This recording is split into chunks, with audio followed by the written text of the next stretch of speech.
यह बात है जून 1839 का लाहौर के शाही किला के हवा में गर्मी के साथ साथ एक ठंडा भयावह डर और दुख व्याप्त है। पंजाब का शेर महाराजा रणजीत सिंह अपनी भव्य सेज पर बेहोश और मृत्यु के कगार पर थे। यह वह व्यक्ति थे जिसने ठीक 40 साल पहले 1799 में एक 19 साल के लड़के के रूप में लाहौर पर विजय प्राप्त की थी। यह वह व्यक्ति है जिसने मुगलों के खंडहरों और अफगान आतंक के बीच से दक्षिण एशिया का सबसे शक्तिशाली और आखिरी स्वदेशी साम्राज्य बनाया। और यह वह व्यक्ति है जिसकी केवल एक आंख थी। साम्राज्य के सबसे धनी खजाने तोशाखाना से सोना, जवाहरात और शाही हाथी दान दिए जा रहे हैं। ये एक हताश कोशिश था। शायद ईश्वर उनकी जान बख्श दे, लेकिन दरबारियों के दिलों में जो डर है वह केवल दुख नहीं है, यह एक अशुभ भविष्यवाणी है। वे जानते हैं कि यह सिर्फ एक आदमी की मौत नहीं है, यह एक साम्राज्य के पतन की शुरुआत हो सकती है। उन्होंने देखा था कि रणजीत सिंह ने यह साम्राज्य कैसे बनाया था, अपनी इच्छा शक्ति, अपनी प्रतिभा और अपनी एक आंख के बल पर। यह साम्राज्य संस्थाओं पर नहीं, उस एक व्यक्ति पर टिका था, और अब वह व्यक्ति जा रहा था। यह कहानी उस एक आंख की है कि कैसे एक आंख खोने वाले लड़के ने वह देख लिया जो बड़ी बड़ी सल्तनतें नहीं देख पाईं। कैसे उसने अराजकता को एक साम्राज्य में बदल दिया। यह कहानी है शेर ए पंजाब महाराजा रणजीत सिंह की। लेकिन रणजीत सिंह की कहानी को समझने के लिए हमें पहले उस दुनिया को समझना होगा जिसमें उन्होंने आंख खोली। 18वीं शताब्दी का पंजाब एक राजनीतिक अशांति का केंद्र था। दिल्ली में मुगल सल्तनत का सूरज डूब रहा था, वह ढह रही थी। इस शून्य को पश्चिम से आए आतंक ने भरा। पहले ईरानी नादिर शाह और फिर अफगान अहमद शाह अब्दाली के हमलों ने पंजाब को बार बार लूटा और तबाह कर दिया। 18वीं सदी के अंत तक पंजाब एक पहेली जैसा था जिसमें 14 अलग अलग टुकड़े थे। यह अराजकता का दौर था। एक चश्मदीद गवाह के अनुसार लाहौर शहर के फाटकों को सिखों के डर से बंद रखना पड़ता था क्योंकि वे लूटपाट करते थे। आसपास का देश पूरी तरह से बर्बाद हो गया था और अनाज की कीमतें आसमान छू रही थीं। लेकिन इसी अराजकता से एक नई शक्ति का उदय हो रहा था। सिख समुदाय गुरु गोविंद सिंह की खालसा परंपरा से ताकत लेते हुए खुद को लचीली और विकेंद्रीकृत सैन्य इकाइयों में संगठित कर रहा था। इन्हें मिसल कहा जाता था। ये 12 अर्ध स्वायत्त राज्य या जत्थे थे। वे दमनकारी शासनों और अफगान हमलावरों के खिलाफ सिख प्रतिरोध की रीढ़ थे। जब कोई बाहरी खतरा होता, जैसे अब्दाली का हमला, तो वे दल खालसा के बैनर तले एकजुट हो जाते थे। यहीं 18वीं सदी के पंजाब का विरोधाभास छिपा था। ये मिसलें ही अराजकता का लक्षण थीं और वे ही उसका इलाज भी थीं। वे एक दूसरे से भी उतनी ही भयंकरता से लड़ते थे जितनी भयंकरता से वे दुश्मनों से लड़ते थे। पंजाब को किसी बाहरी विजेता की नहीं, बल्कि किसी ऐसे व्यक्ति की प्रतीक्षा थी जो उन्हें आपस में एकजुट कर सके। इसी अराजकता के बीच 13 नवंबर 1780 को गुजरानवाला में एक बच्चे का जन्म हुआ। वह सुक्रचकिया मिसल के सरदार महान सिंह के पुत्र थे। उनकी मां राजकौर जींद के राजा गजपत सिंह की बेटी थीं। यह केवल एक विवाह नहीं था, यह एक महत्वपूर्ण राजनीतिक गठबंधन था जिसने सुक्रचकिया मिसल को मजबूत किया। बच्चे का पहला नाम बुद्ध सिंह रखा गया, लेकिन कुछ ही समय बाद उनके पिता महान सिंह चट्टा सरदार पीर मोहम्मद पर एक विजयी अभियान से लौटे। अपने बेटे के जन्म की खबर सुनकर उन्होंने भविष्य सूचक दृष्टि से उसका नाम बदल दिया। बुद्ध से रणजीत यानी युद्ध का विजेता रख दिए। नियति ने जल्द ही इस नाम की परीक्षा ली। बचपन में ही चेचक ने उसे जकड़ लिया। उसकी जान खतरे में थी। वह बच तो गया, लेकिन उसकी बाईं आंख की रोशनी हमेशा के लिए चली गई और चेहरा दागदार हो गया। यह लड़का कभी स्कूल नहीं गया। वह गुरुमुखी वर्णमाला से आगे कुछ भी पढ़ लिख नहीं सकता था, लेकिन उसकी शिक्षा उस दौर के लिए ज्यादा जरूरी थी। लेकिन उसे घुड़सवारी, बंदूक चलाना और अन्य मार्शल आर्ट में प्रशिक्षित किया गया था। उसका अनपढ़ होना शायद उसकी कमजोरी नहीं, बल्कि उसका सबसे बड़ा रणनीतिक लाभ था। वह जानता था कि वह सब कुछ खुद नहीं कर सकता। इसने उसे एक ऐसी चीज के लिए मजबूर किया जो उस युग के राजाओं में दुर्लभ थी। जी था विशेषज्ञों पर भरोसा करना। यही वह नींव बनी जिस पर उसने अपनी सरकार खड़ी की। योग्यता के आधार पर, जहां धर्म, जाति या पृष्ठभूमि मायने नहीं रखती थी, उसने सर्वश्रेष्ठ लोगों को काम पर रखा, चाहे वे हिंदू दीवान भवानीदास हों या मुस्लिम विदेश मंत्री फकीर अजीजुद्दीन। उसकी अशिक्षा ने उसे उस द्वार का सबसे व्यावहारिक शासक बना दिया। लेकिन उसकी मार्शल आर्ट वाली शिक्षा जल्द ही काम आई। जब वह केवल 10 वर्ष का था, उसने अपने पिता के साथ अपनी पहली लड़ाई लड़ी, और जब वह 12 वर्ष का हुआ तो 1792 में उसके पिता महान सिंह की मृत्यु हो गई। 12 साल का रणजीत सिंह सुक्रचकिया मिसल का सरदार बन गया, लेकिन सत्ता उसके हाथ में नहीं थी। उसे उसकी मां राज कौर ने पाला, जो दीवान लखपत राय के साथ जागीर का प्रबंधन करती थी। पर्दे के पीछे उसकी महत्वाकांक्षी सास सदा कौर, जो कि कन्हैया मिसल की प्रमुख थी, उनका भी जबरदस्त प्रभाव था। यह एक त्रिकोणीय शासन था। साजिशें हर कोने में थीं। जब वह सिर्फ 13 साल का था, हशमत खान नामक एक हमलावर ने उसकी जान लेने की कोशिश की, लेकिन रणजीत सिंह विजयी रहे और हमलावर को खुद मार डाला।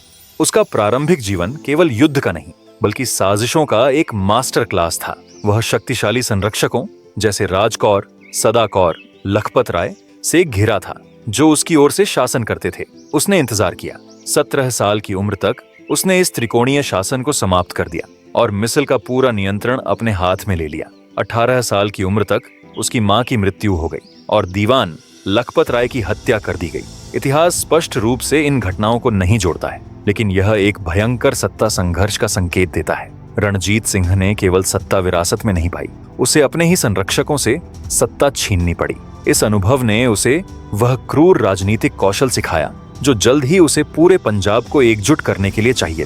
फिर 1799 में 18 साल के रणजीत सिंह की नजरें पंजाब के दिल लाहौर पर थीं। यह वही शहर था जहां के फाटकों को कभी सिखों के डर से बंद कर दिया जाता था। अब शहर पर भंगी मिसल के 3 सरदारों चेत सिंह, साहिब सिंह और मोहर सिंह का कब्जा था। उनका क्रूर शासन असहनीय हो गया था। लाहौर के नागरिकों ने, विशेष रूप से मुस्लिम चौधरियों ने, युवा रणजीत सिंह को गुप्त रूप से मदद के लिए बुलाया। फिर 7 जुलाई 1799 को रणजीत सिंह ने हमला किया। साहिब सिंह और मोहर सिंह भाग गए, जबकि चेत सिंह ने रक्षा करने की कोशिश की, लेकिन वो हार गया, जिसके बाद रणजीत सिंह ने शहर आसानी से जीत लिया। रक्षा 18 साल का सरदार अब लाहौर का मालिक था। 1802 में उसने इसे अपने साम्राज्य की राजधानी बनाया। लेकिन यहाँ इतिहास में एक पेंच है। एक तरफ यह एक सैन्य विजय थी, लेकिन दूसरे स्रोत बताते हैं कि 1799 में अफगानिस्तान के शासक जमान शाह ने रणजीत सिंह को लाहौर का प्रशासक नियुक्त किया। ये दोनों कैसे सच हो सकते हैं? यहीं रणजीत सिंह की राजनीतिक प्रतिभा दिखती है। वह एक उभरता हुआ सितारा था, जिसमें शाह जमान को धमकाने, चुनौती देने, लड़ने और सेवा करने की तीव्र समझ थी। उसने संभवतः दोहरी चाल चली। उसने लाहौर को बलपूर्वक लिया, जिससे वह लाहौर की जनता के लिए मुक्तिदाता बन गया, और फिर जमान शाह से नियुक्ति मांगकर अपनी जीत को वैध बना लिया, जिससे उसने बाहरी अफगान खतरे को भी शांत कर दिया। वह एक ही चाल में 2 खेल जीत गया। फिर 12 अप्रैल 1801 को बैसाखी का शुभ दिन लाहौर में रणजीत सिंह ने खुद को पंजाब का महाराजा घोषित किया। उनका राज्याभिषेक किसी पुजारी ने नहीं, बल्कि गुरु नानक के एक वंशज ने किया। लेकिन उन्होंने खुद को मुगलों जैसा बादशाह नहीं बनाया। उन्होंने अपने नाम पर सिक्के जारी नहीं किए। इसके बजाय उन्होंने सिख गुरुओं के नाम पर नानक शाही सिक्के जारी किए। वह खुद को महाराजा कहलाने से ज्यादा सरकार कहलाना पसंद करते थे। यह एक मास्टर स्ट्रोक था। यह विनम्रता नहीं, यह चतुर राजनीति थी। मिसलें खालसा परंपरा से शक्ति लेती थीं। खुद को गुरुओं और खालसा के एक सेवक के रूप में पेश करके रणजीत सिंह ने खुद को खालसा का निर्विवाद नेता बना दिया। अब उनके प्रतिद्वंद्वी मिसल सरदार उसका विरोध किए बिना खालसा का विरोध नहीं कर सकते थे। फिर उनका पहला उद्देश्य था कि ये 12 बंटी हुई सिख मिसलों को एक झंडे के नीचे लाना। उनकी रणनीति दोहरी थी, सैन्य अभियान और राजनीतिक बातचीत। जहां बात नहीं बनी, वहां उन्होंने रक्त और लोहे की नीति अपनाई, और जहां संभव हुआ वहां शक्तिशाली मिसलों में विवाह किए। 1805 में उन्होंने सिखों की धार्मिक राजधानी अमृतसर पर चढ़ाई की, जो अभी भी भंगी मिसल के पास थी। उन्होंने भंगी सरदार से प्रसिद्ध जमजमा तोप की मांग की, वही तोप जिसे अहमद शाह अब्दाली से छीना गया था। इनकार करने पर उन्होंने हमला किया और जीत हासिल की।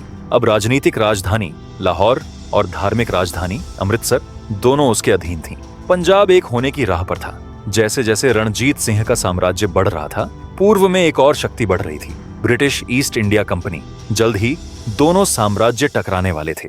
अंग्रेजों को यूरोप में नेपोलियन बोनापार्ट का डर था। उन्हें डर था कि फ्रांस और रूस मिलकर भारत पर हमला कर सकते हैं। उन्हें रणजीत सिंह के रूप में एक बफर स्टेट की जरूरत थी। 1809 में उन्होंने अपने एक युवा राजनयिक चार्ल्स मेटकाफ को बातचीत के लिए लाहौर भेजा। मुद्दा एक नदी थी, सतलज। रणजीत सिंह सतलज नदी के दक्षिण में स्थित मालवा के सिख राज्यों जैसे पटियाला को भी अपने साम्राज्य में एकजुट करना चाहते थे। अंग्रेजों ने कहा नहीं। रणजीत सिंह एक यथार्थवादी थे। उन्होंने मेटकाफ के अनुशासित सैनिकों को देखा था। वह जानते थे कि उनकी सेना अभी तक अंग्रेजों के लिए तैयार नहीं थी। 25 अप्रैल 1809 को उन्होंने अमृतसर की संधि पर हस्ताक्षर किए। यह एक दर्दनाक लेकिन जरूरी समझौता था। सतलज नदी को दोनों साम्राज्यों के बीच शाश्वत सीमा के रूप में स्वीकार किया गया। यह एक हार की तरह लग सकता है, लेकिन यह रणजीत सिंह के साम्राज्य के लिए सबसे निर्णायक क्षण था। यह हार नहीं, बल्कि एक रणनीतिक पुनर्निर्देशन थी। संधि ने रणजीत सिंह को सतलज के दक्षिण में किसी भी क्षेत्रीय विस्तार से रोक दिया। यह एक नुकसान था, लेकिन वही संधि उन्हें इसके उत्तर में कार्रवाई की पूरी स्वतंत्रता देती थी। यह स्वतंत्रता महत्वपूर्ण है। इसने उनकी महत्वाकांक्षा को दक्षिण में अंग्रेजों से टकराने के बजाय पश्चिम और उत्तर की ओर मजबूर कर दिया। यही वह संधि थी जिसने उन्हें मुल्तान, पेशावर और कश्मीर को जीतने में सक्षम बनाया। इस संधि ने उनकी ऊर्जा को केंद्रित किया और उनकी महानतम विजयों का मार्ग प्रशस्त किया। अंग्रेजों द्वारा दक्षिण में रोके जाने के बाद शेर पश्चिम की ओर मुड़ा। अब उसका निशाना सदियों से पंजाब पर हमला करने वाले अफगान थे, जिसमें पहला निशाना मुल्तान था। यह एक अमीर सूबा था और पंजाब पर अफगान पकड़ का प्रतीक था। अफगान गवर्नर नवाब मुजफ्फर खान बार बार ट्रिब्यूट देने से इनकार कर रहा था। कई असफल कोशिशों के बाद 1818 में रणजीत सिंह ने अपनी सबसे बड़ी तोप जमजमा को मुल्तान की दीवारों के खिलाफ भेज दिया। इस अभियान की रसद और आपूर्ति श्रृंखला का प्रबंधन महारानी दातार कौर ने खुद संभाला। भयंकर युद्ध के बाद किले पर कब्जा कर लिया गया। नवाब मुजफ्फर और उसके 5 बेटे लड़ते हुए मारे गए। इस जीत ने अफगान प्रभाव को समाप्त कर दिया और पंजाब के दक्षिण पश्चिम को सुरक्षित कर लिया। 1819 में उन्होंने धरती के स्वर्ग कश्मीर पर चढ़ाई की। एक सुनियोजित 2 तरफा हमले ने अफगान गवर्नर को हरा दिया। इतिहास में पहली बार कश्मीर पर पंजाब से शासन किया जा रहा था। साम्राज्य की सीमाएं अब तिब्बत तक जा पहुंची थीं, लेकिन सबसे बड़ा पुरस्कार पेशावर था। भारत का प्रवेश द्वार खैबर दर्रा। 1823 में नौशेरा की लड़ाई में अफगान प्रभाव को बुरी तरह कुचलने के बाद 1834 में उनके महान जनरल हरि सिंह नलवा के नेतृत्व में सिख सेना ने पेशावर पर पूरी तरह से कब्जा कर लिया। यह एक ऐतिहासिक क्षण था। 1000 वर्षों में पहली बार खैबर दर्रे से होने वाले हमलों का रुख पलट गया था। सदियों से हमलावर खैबर से आते थे और पंजाब को लूटते थे। अब पंजाब का शासक खैबर को नियंत्रित करता था। रणजीत सिंह ने इतिहास का चक्र उलट दिया था। रणजीत सिंह जानते थे कि उनकी जीतें नाजुक थीं। असली खतरा अफगान नहीं, बल्कि अंग्रेज थे। 1809 की संधि ने उन्हें यह स्पष्ट कर दिया था। वह जानते थे कि उनकी पारंपरिक मिसल सेना, जो बहादुरी से तो लड़ती थी, पर अंग्रेजों की अनुशासित लाल कुर्ती सेना का मुकाबला नहीं कर सकती। उन्होंने अंग्रेजों पर अविश्वास किया, इसीलिए उन्होंने उनके दुश्मनों की ओर देखा, फ्रांसीसी। उन्होंने नेपोलियन बोनापार्ट के पराजित जनरलों को भर्ती करना शुरू कर दिया, जो वाटरलू की हार के बाद दुनिया भर में अपनी सेवाएं दे रहे थे। 1822 में 2 पूर्व नेपोलियन अधिकारी जीन बैप्टिस्ट वेंचुरा और जीन फ्रेंकोइज अलार्ड लाहौर पहुंचे। बाद में क्रूर प्रशासक पाओलो अविताबिले और तोपखाने के विशेषज्ञ क्लॉड कोड भी शामिल हुए। इन जनरलों ने फौज खास या विशेष ब्रिगेड का गठन किया। यह एक हाइब्रिड चमत्कार था, फ्रांसीसी पैटर्न पर आधारित पैदल सेना और ब्रिटिश मॉडल पर आधारित घुड़सवार सेना। इन यूरोपीय जनरलों ने रणजीत सिंह की सेना के लिए फारसी भाषा में एक विस्तृत सैन्य ड्रिल मैनुअल भी लिखा। लेकिन यह केवल एक सैन्य सुधार नहीं था, यह एक राजनीतिक क्रांति थी। पारंपरिक सिख सेना मिसल प्रणाली पर आधारित थी, जहां सैनिकों की वफादारी उनके स्थानीय मिसलदार के प्रति होती थी। यह एक विकेंद्रीकृत सामंती व्यवस्था थी। रणजीत सिंह की यह नई केंद्रीकृत और पेशेवर सेना, जिसे नकद वेतन मिलता था, केवल महाराजा के प्रति वफादार थी। फौज खास बनाकर रणजीत सिंह ने सामंती मिसल सरदारों की शक्ति को हमेशा के लिए तोड़ दिया। यह वास्तविक एकीकरण था। रणजीत सिंह का साम्राज्य तलवार से जीता गया था, लेकिन उसे एक क्रांतिकारी विचार, धर्मनिरपेक्षता से एक साथ रखा गया था। यह एक विरोधाभास था। यह एक सिख साम्राज्य था, लेकिन इसकी आबादी का एक बड़ा हिस्सा गैर सिख था। अनुमानों के अनुसार आबादी में 80% मुस्लिम, 10% हिंदू और केवल 9-10% सिख थे। रणजीत सिंह जानते थे कि वह केवल धर्म के आधार पर शासन नहीं कर सकते। यह केवल आदर्शवाद नहीं था, यह चतुर और व्यावहारिक राजनीति थी। इतनी विशाल मुस्लिम आबादी पर एक सिख प्रथम नीति लागू करना राजनीतिक आत्महत्या होती। यह निरंतर विद्रोह को जन्म देता। इसलिए उन्होंने एक ऐसा प्रशासन बनाया जैसा भारत ने पहले नहीं देखा था। उन्होंने हिंदुओं और सिखों से वसूला जाने वाला जजिया कर, जो मुगलों ने लगाया था, बंद कर दिया। उन्होंने कभी किसी को सिख धर्म अपनाने के लिए मजबूर नहीं किया। उन्होंने गुरुद्वारों के साथ साथ हिंदू मंदिरों और मस्जिदों का भी निर्माण करवाया, जिसमें उनकी मुस्लिम पत्नी मोरन सरकार के लिए बनाई गई माई मोरन मस्जिद भी शामिल थी। उनकी सरकार योग्यता पर आधारित थी, न कि धर्म या जाति पर। उनके वित्त मंत्री दीवान भवानीदास और बाद में दीवान दीनानाथ हिंदू थे, जिन्होंने साम्राज्य की राजस्व प्रणाली को व्यवस्थित किया। उनके सबसे शक्तिशाली जनरल सिख थे, जैसे हरि सिंह नलवा, और उनके सबसे भरोसेमंद सलाहकार, उनके विदेश मंत्री और राजनयिक फकीर अजीजुद्दीन एक मुस्लिम थे। एक प्रसिद्ध किस्सा है जो उनके शासन का सार बताता है। एक बार एक ब्रिटिश अधिकारी, कहा जाता है कि वह लॉर्ड ऑकलैंड थे, ने फकीर अजीजुद्दीन से पूछा, महाराजा की कौन सी आंख खराब है? दरबार में सन्नाटा छा गया। यह एक अपमानजनक सवाल था। अजीजुद्दीन ने शांति से जवाब दिया, महाराजा के चेहरे पर ऐसा तेज है कि मैंने कभी उनकी आंखों में सीधे देखने की हिम्मत नहीं की। बाद में उन्होंने उस भावना को व्यक्त किया जो पूरा साम्राज्य महसूस करता था। ईश्वर चाहता था कि मैं सभी धर्मों को एक आंख से देखूं, इसलिए उसने मेरी दूसरी आंख से रोशनी ले ली। लेकिन रणजीत सिंह की विरासत दो पत्थरों में जड़ी है, एक जो आस्था का प्रतीक है और दूसरा जो विवाद का, जिसमें पहला है हर मंदिर साहिब, अफगान आक्रमणकारियों, विशेष रूप से अहमद शाह अब्दाली द्वारा बार बार नष्ट किए जाने के बाद यह मलबे में पड़ा था। रणजीत सिंह ने अपनी जीत के तुरंत बाद इसका पुनर्निर्माण शुरू किया। 1809 में उन्होंने पूरे गुरुद्वारे को संगमरमर और तांबे से बनवाया और 1830 में उन्होंने इसके गर्भगृह को सोने की पत्ती से मढ़वा दिया। यह उनका सबसे बड़ा दान था, एक निजी पहल जिसने इस मंदिर को हमेशा के लिए स्वर्ण मंदिर नाम दिया। वहीं दूसरा विवाद वाला कोहे नूर हीरा है। यह केवल एक गहना नहीं था, यह संप्रभुता का प्रतीक था। यह वही हीरा था जिसे नादिर शाह भारत से लूट कर ले गया था। इसे वापस लाना यह घोषणा करने जैसा था कि अफगान वर्चस्व का समय समाप्त हो गया था और एक नया पंजाबी साम्राज्य अब सर्वोच्च था। लेकिन यह हीरा उनके पास आया कैसे? इसके दो संस्करण हैं, जिसमें पहला है उपहार वाला। आधिकारिक सिख और ब्रिटिश कहानी यह है कि 1813 में अफगानिस्तान के निर्वासित राजा शाह शुजा दुर्रानी ने रणजीत सिंह को उनकी मेहमान नवाजी और शरण देने के बदले यह हीरा उपहार में दिया। वहीं दूसरा है जबरन वसूली वाला, जिसमें शाह शुजा के अपने संस्मरण और अन्य अफगान वृतांत एक बहुत गहरी और क्रूर कहानी बताते हैं। वे दावा करते हैं कि रणजीत सिंह ने हीरे को जबरन लिया। शाह शुजा और उनके परिवार को लाहौर में घर में कैद कर लिया गया। उनका भोजन और पानी कम कर दिया गया। शाह शुजा की अपनी डायरी वाकियात या शाह शुजा के अनुसार उन्हें एक पिंजरे में रखा गया और उनके जवान बेटे प्रिंस तैमूर को उनके सामने यातना दी गई जब तक कि वह शापित हीरे को सौंपने के लिए टूट नहीं गए। 1 जून 1813 को एक अपमानित शाह शुजा ने वह हीरा रणजीत सिंह को सौंप दिया। हम शायद पूरी सच्चाई कभी नहीं जान पाएंगे। क्या यह एक उपहार था या क्रूर जबरन वसूली? इतिहास विजेता लिखते हैं और इस हीरे के कई विजेता रहे हैं। सच जो भी हो, 1813 में वह व्यक्ति जिसने बचपन में चेचक में अपनी एक आंख खो दी थी, अब दुनिया की सबसे प्रसिद्ध आंख का मालिक था। रणजीत सिंह ने एक विशाल साम्राज्य पर शासन किया, लेकिन उनका अपना घर जटिल और विभाजित था। उनकी कई पत्नियां थीं, जो अक्सर राजनीतिक गठबंधनों का हिस्सा थीं। उनकी सबसे सम्मानित और पसंदीदा पत्नी महारानी दातार कौर थीं, जिन्हें वह प्यार से माइना कैन कहते थे। 1801 में उन्होंने उनके पहले और आधिकारिक उत्तराधिकारी खड़क सिंह को जन्म दिया। लेकिन 1835 में अपने जीवन के अंतिम वर्षों में उन्होंने एक युवा और बेहद महत्वाकांक्षी महिला जिंद कौर से शादी की।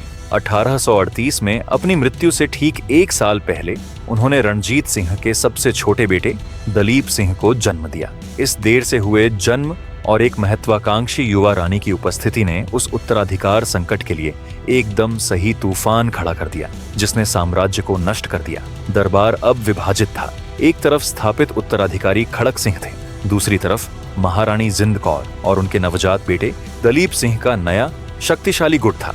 इनके बीच में रणजीत सिंह के अन्य बेटे जैसे शेर सिंह और धोखेबाज मंत्री जैसे डोगरा बंधु अपनी चालें चल रहे थे। वह आंतरिक विभाजन जिसकी अंग्रेजों को तलाश थी, वह रणजीत सिंह के अपने महल में उनकी मृत्यु से पहले ही पैदा हो चुका था। फिर 27 जून 1839 को शेर पंजाब की मृत्यु हो गई, जिसका कारण स्ट्रोक और लिवर फेलियर की बताई जाती है, जो संभवतः शराब के भारी सेवन से बढ़ी थी। उनका अंतिम संस्कार एक भयावह दृश्य था। सिख धर्म में सती प्रथा की कोई मान्यता न होने के बावजूद उनकी 4 महारानियों और 7 दासियों ने उनकी चिता पर खुद को जला दिया। यह एक भयावह संकेत था। वह आधुनिक धर्मनिरपेक्ष राज्य जिसे उस एक व्यक्ति ने बनाया था, उसकी एक आंख बंद होते ही अंधकारमय परंपराओं और साजिशों में डूबने वाला था। शेर के जाते ही सल्तनत बिखर गई। यह एक विजय राज्य था जिसे एक योद्धा वंश ने बनाया था।